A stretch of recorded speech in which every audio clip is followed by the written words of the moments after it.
kiosque de Violaine Vanoyek avec Clara qui m'accompagne à la technique. Alors évidemment, nous approchons de Noël, nous approchons des fêtes, donc on va faire un sujet léger, notamment sur certains desserts et sur certaines choses que l'on mange lors de ces fins d'année.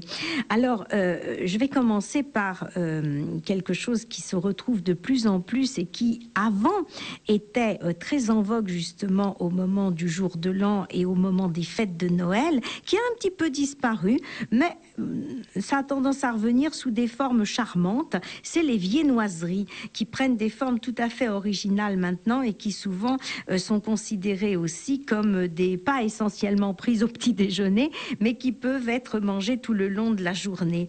Alors, je prends par exemple le croissant qui est d'origine turque.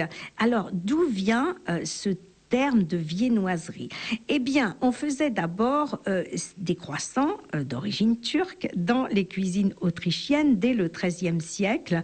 Ces croissants faits dans les cuisines autrichiennes étaient très appréciés des Autrichiens, mais également des Italiens. Alors, peu à peu, les Italiens qui sont installés à Paris vont ouvrir des boutiques de viennoiserie et les plus célèbres sont rue Richelieu au XIXe siècle. Alors, les propriétaires sont quelquefois d'origine autrichienne, quelquefois d'origine italienne. Nous retrouvons notamment un Autrichien qui est rentré dans l'histoire de la pâtisserie, c'est Auguste Zang, et un Viennois qui s'appelle donc Ernest Schwarzer, évidemment très célèbre aussi pour ceux qui aiment pâtisser.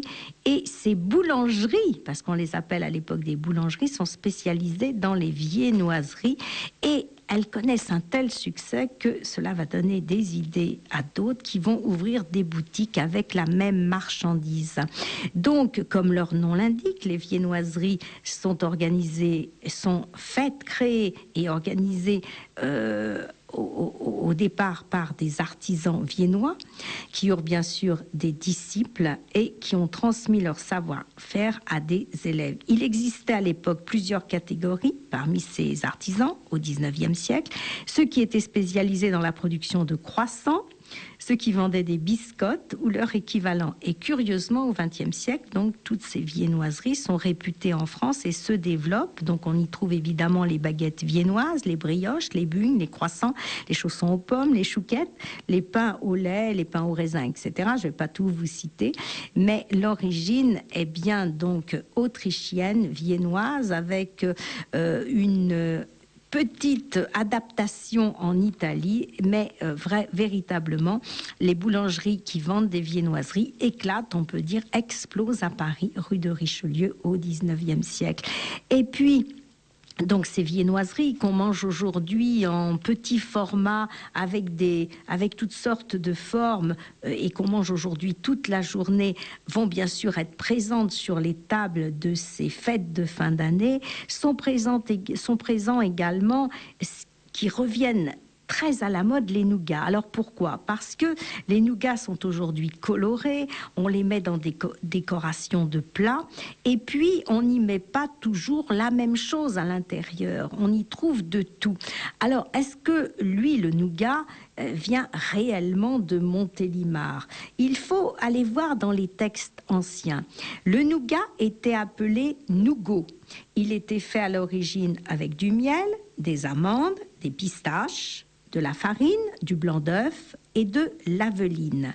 Et il était surtout apprécié en France dès le Moyen-Âge. Mais ça demeurait une fabrication limitée et il fut réellement fabriqué en nombre et commercialisé dans le sud de la France sous François Ier. Alors d'une manière artisanale d'abord, avant de l'être d'une façon évidemment plus industrielle après la Première Guerre mondiale. Les plus performants en matière de fabrication de nougat, ce sont les Marseillais, mais ils n'ont pas tenu toujours le haut du panier puisque les habitants de Montélimar se sont imposés effectivement dans ce domaine. Il faut savoir que c'est Olivier de Serres qui a développé en France l'amandier, originaire d'Asie cultivé en Grèce. Et quand ils avaient des invités de marque, les rois français n'hésitaient pas à leur offrir du nougat de Montélimar s'ils étaient dans le sud de la France.